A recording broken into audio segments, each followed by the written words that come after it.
What is going on, Lakers fam? This is your boy Jay Lake, bringing you Lakers all day, all the time, even in the off season. If you haven't yet, please go ahead and click on that like and subscribe button down under, and any comments would be much appreciated. Thanks again for you guys coming on, Big Al, Thank you, Jay Lake. Mario. Thank you, Jay Lake. Off season. I guess today we're gonna go over a little bit of a summary of the previous ones, and we're going to kind of preview a little bit of our future shows. The summary is basically our last video. If you haven't seen it yet, we talked about who do you got or who you're going to trade, either LBJ or AD. We're going to delve a little bit into that more. So, LBJ with his tendon repair or his kind of off-season surgery that he's going to undergo for his foot. Are you guys worried about that? Because once he has that off-season surgery, is there, a line in the sand that you draw when he comes back and he's not the same player? He loses a step or two. If he's not, that top 5 player, maybe he's a top 20 player or even a top 40 or 50 player, or say he misses a quarter of the season or half the season. Like, when do you guys kind of call it quits on LBJ? Well, I wouldn't call quits on LBJ. I mean, the guy can still play. I think moving him back to point guard would be more beneficial to him. If he moves back to point guard like he did in 2020, he wouldn't have to carry the scoring load. Other guys could, he just facilitates the offense and other guys can shoot. But for sure, the injury, the, potential offseason surgery on tendon, that is going to definitely have an effect on him. I think he's definitely not going to be the same player. Kobe, after his torn Achilles, was not the same player. And, Kobe was about 36 when he had that surgery. So, I'd definitely be worried about LeBron. But Big Al, you mentioned him playing the point guard again and being a facilitator to the team, right? I feel like having that surgery and making him be the point guard and handling the ball more, taking the ball down the court. And how does he facilitate? He usually drives, right, and dishes out. That's his way of facilitating. So I don't think it would be good for him to be point guard, even though he's probably one of the best point guards still in the league. Him playing the wing, he then picks and chooses his spots, when to explode, when to commit, to have some energy to make plays. I think he's better off playing the wing right now, because once he has surgery, it's going to take some time to rehab. He's going to take some time to get the basketball juices flowing again. I mean, it's still LeBron James here. I mean, he takes care of his body. He's going to have the best doctors, the best rehab, the best recovery. So I think I want to say we expect him to lose a step, but I would not be surprised if he didn't. I wouldn't be surprised if he's back to pre-form before the injury this past season. I wouldn't be surprised. Like I said, we're all expecting it. Him to lose a step. It'll be 39, 21st season in his career. We're all expecting Father Time to just take a hit, but he keeps on getting back up. So to him to recover and go even back to the form of pre-injury the past season, it wouldn't surprise me at all. Yeah. So I hear what you guys are saying, right?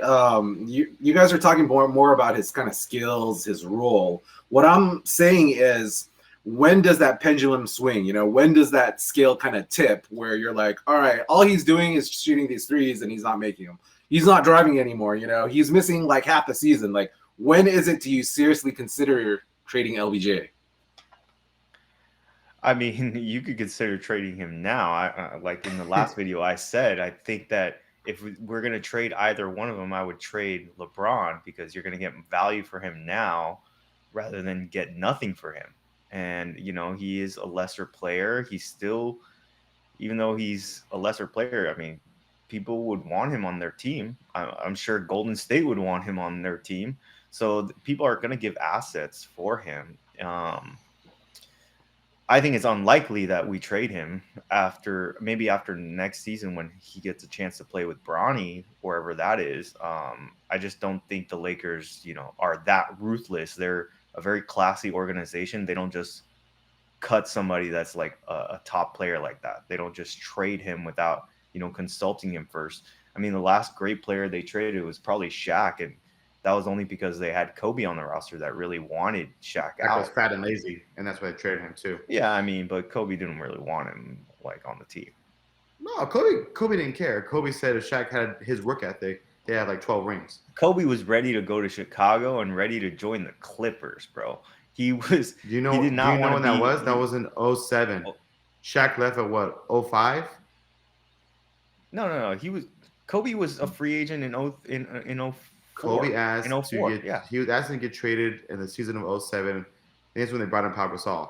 Oh no, okay. And no. the reason why he in stayed free was agency. No, you forgot about free agency. He was looking at Chicago. He was looking at the Clippers. But going into the season as well, talking about Chicago as well, right? Until they got Pau Gasol mid-season. Remember, Pau came during mid-season. Remember that? No, yeah, I remember. Right? And the first game they and played that's why against that's why Washington. Kobe stayed. But the only way Lakers trading LeBron is if the doctor or whatever are saying he won't be the same. He's going to be more of a hindrance. Then obviously you got to do what you got to do. You got to trade LeBron. But that's not going to be the problem. LeBron's going to come back. He's going to make a recovery. We got to trade AD now, straight up. Obviously, no, it's not going to happen because Rob is so close to Rich Paul, his agent. Like most of the, I feel like the Lakers always have Rich Paul clients on their team. Like last year they had like 6 clients from him. So I just think that it's not going to happen. They're not going to trade them this coming season. It would be after, Bronny's drafted, that LeBron might want to change the scenery. And then you see AD get moved because AD may not feel comfortable with our roster. So Lakers, a.k.a. Team Clutch. Yeah. So that Kobe thing that you guys are talking about, I mean, if it wasn't for the legendary Dr. Jerry Buss, right, then Kobe probably would have jumped ship. But, with Dr. Buss, it's like he has a way of talking to his players. I mean, you guys seen probably that Showtime Lakers episodes, and, he's known for being very charismatic and very convincing. So that's probably why Kobe did stay. LBJ, yes. GOAT so brings so much to the team. He's the moneymaker for our team. I mean, most likely we're not going to trade him, but if we do start seeing those diminishing returns when he does come back, I mean, that's something kind of we have to keep on our mind. 80. Oh wait, so LBJ, $46.9 million in July. That is the cap hit and what LBJ's at. Assuming it is $134 million salary cap. So basically he takes up 40% of our cap. He also has a player option for the $50.7 million player option for 2024, 2025. And that's kind of in line with AD as well. AD is extension eligible this offseason for a 3-year, $170 million max dollars. So if you're looking at that, that's kind of 56, 57-ish per year. That kind of surpasses what LBJ is making. I'm thinking, some of those ESPN analysts and Kendrick Perkins, they've been listening to our show, right? Because they're saying like, AD hasn't been healthy for the last 3 or 4 years, so you don't max extend him. Currently, he's still on contract for 2 years. Next year at $40 million, and last year player option for $43 million. The Lakers are going to extend him if he wants to be extended. We probably wouldn't want to extend him at that rate, but he's still a top 10 player, even though he doesn't play every game. He's still valued top 10 defense or top 10 offense. Top 10 for sure. Top 5 big man. He's probably the third best big man. Top 2 defense. What he portrayed in the playoffs?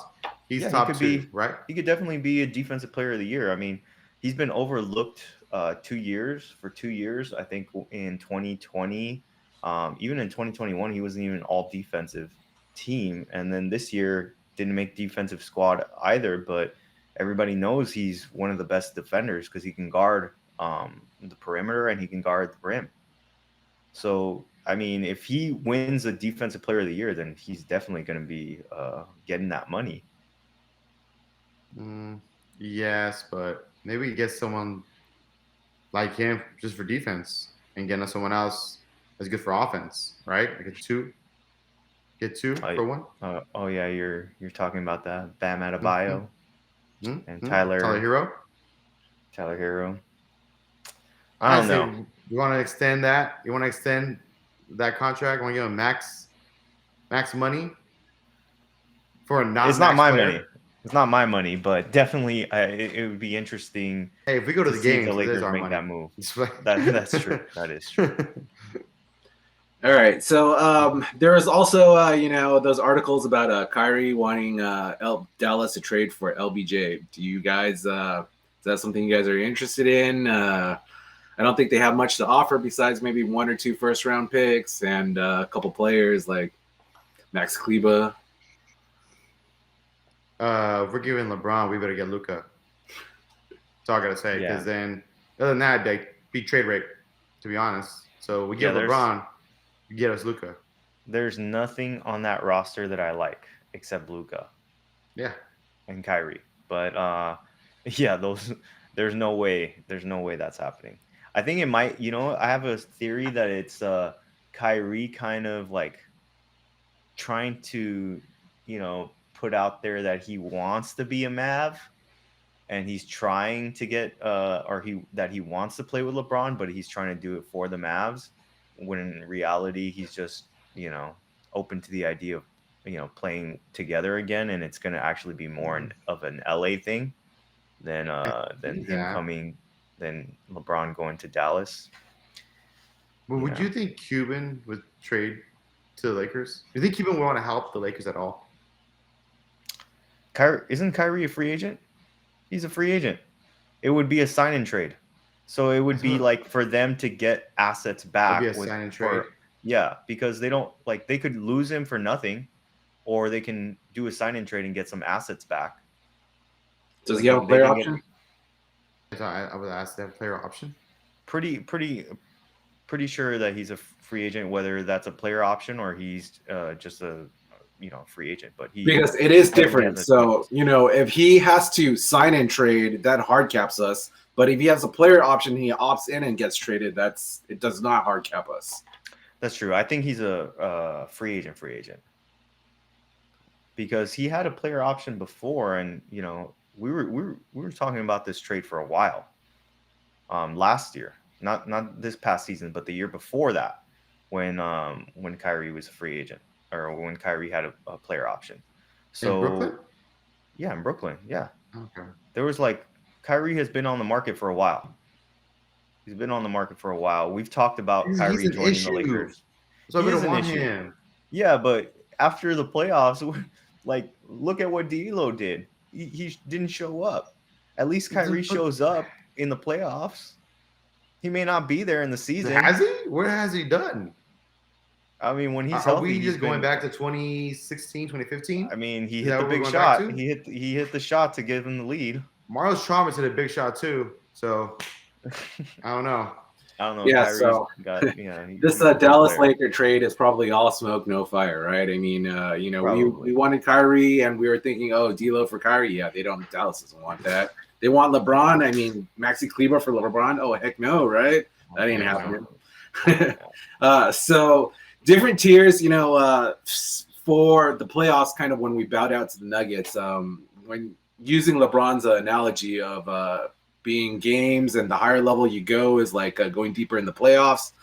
I feel like when you go up higher, you could kind of see both the coach and the individual's player fade because, those individual players or even the coach, they might have not have that skill level, that drive, that athleticism. It's really not up to par, not up to where these, some of the veterans or more established players in the league are able to kind of perform when it comes to that deep playoff postseason run. So from that, what do you guys kind of prioritize this offseason? Are you guys looking for like defensive minded guard? Are you looking for assist maestro? Are you looking for that 3-and-D wing, or just shooters? Shooting. No, this Shooters. is easy. Shooters. It's so easy. Shooters. I mean, when was the last time we had actual shooters? I mean, it was KCP who killed us. Vujacic, bro. The machine. I mean, machine. Even the machine. We drafted him. We drafted him. True. We didn't like sign him. When was the last time we got like an actual shooter in the free agency that actually was able to shoot? What about Matt Ryan? Robert Ory? Glenn Robinson? Matt Ryan. I mean, Glenn Rice. Not Glenn Robinson. He won us a game during the Pelicans. Against the Pelicans. Yeah. We definitely prioritize shooting. I mean, obviously, you've seen during the postseason games, especially the last series, right? The outcomes would have been a whole lot different if they just made open shots. I mean, I'm talking about open shots, not even contested shots. Open shots. If they would have went in, maybe we're talking about Lakers, Miami Heat instead of Denver and Miami Heat right now, right? So I think they prioritize shooting. The defense is always locked down. Lakers have a great defense. They can make some offense with their defense. We've seen that. But if you can't make buckets, you're not winning the series, right? You're not winning the big game. So, they could prioritize shooting first and then probably get a second big man. Or we just see how Mo Bamba is. Maybe resign Tristan. I don't know. Tristan gets some heart. That's nice to see. But we don't know. But I would say you got to prioritize shooting. You got to get those hand down, man down dudes. You know what I'm talking about, Big Al? Yeah. I just don't know because of what they have to do this offseason or who they have to re-sign with Hachimura and Reeves, and then like the other guys, how they're gonna have the money to get some of these elite shooters, and how many of them are actually available. A lot of teams are looking for shooting, so I think we're just gonna get outbid, and then we're gonna have to deal with like some of these lesser shooters that are sometimes great shooters and sometimes not so great. Oh, like Malik Beasley? Yeah. I mean, Malik Beasley, what I'm hearing is that they're not going to re-sign him or not going to pick up his option. But if they don't pick up his option, I don't know how they get the assets to get more, players. So I don't know what their moves are. Maybe they have some trades lined up, some ideas, but yeah, I don't know. I feel like this is like an offseason where it's like Wayne Ellington, who could shoot, but then not going to see the court very much anyway. Dude, there's a guy out there right now playing in a tournament. I think his name's Jimmer Fredette. I don't know if you heard of this guy. I came out of BYU. I think he's committed to the Chinese league and like veteran minimum, bro. You want a shooter? Yeah. Or you could be like Miami, sign him. The undrafted. What's his name? That 3-point shooter that's been tearing it up lately. Glenn Robinson? No. Miami Heat in the playoffs right now. Duncan Robinson? No. What's the other Strus? Max Strus? Oh, Cruz is Gabe. Vincent, yeah. Caleb Martin. And Gabe Vincent. Yeah. Those guys. See, I mean, hey, look at Miami Heat are showing you can find talent anywhere. You don't have to buy them. What does that say about our front office? I mean, we draft pretty well. Maybe they'll use the 17th overall pick to get a shooter. Maybe, but those guys are usually hard to play right out of college. I mean, we have Max. What's his name? Max Christie, who's he's a shooter, and he's barely seeing time on the floor. We saw him a little bit because of, the depth issues that we had early. But, maybe Max Christie, maybe he steps up this coming year and becomes like a lights out shooter. Maybe we see more of him next year. Yeah, I think after Summer League, I'm expecting Max Christie to get some regular rotation minutes next year. Yeah. So, Big Al, you were talking about that 17 pick, right? Keeping that 17 pick, do you think that's just posturing on kind of Rob Pelinka because he's been saying, we're going to keep that 17 pick. Lakers have a history of drafting really well. Sort of almost like, them saying we're going to resign AR for the max. Basically, whatever, some other team offers, we're going to match that. I mean, is that posturing? Is that kind of like a strategy on their part? I think there is strategy to it. I think maybe the offers for the 17th pick aren't what they like. So they're going to say that they're not looking to trade it. But, the Lakers, their scouting department is going to be ready to make that pick, whoever it is. I think they're going to look at all the players. And if they decide to keep the pick, they already know who they're going to pick. But if I do think that they are open to trading it for the right pieces and for the right situation. But yeah, Rob is pretty honest. But he's always open to deals. So yeah, Rob, he has to make deals. He's like the draft really. He's holding it for like a good trade deal. It's an asset to him. I don't think they want to build anything right now because he knows LeBron and AD are on the tail end of their career. More so LeBron, but honestly, let's be real, AD's at the end too. So I think he wants to use that pick because it's a 17th pick as an asset to trade. That's what I think he's going to use it for. And then he'll worry about the next 10 years and 5 years. Yeah, I mean, they replenished some of their assets by getting some of those younger players, and they can trade some of those guys to get more assets back for future picks.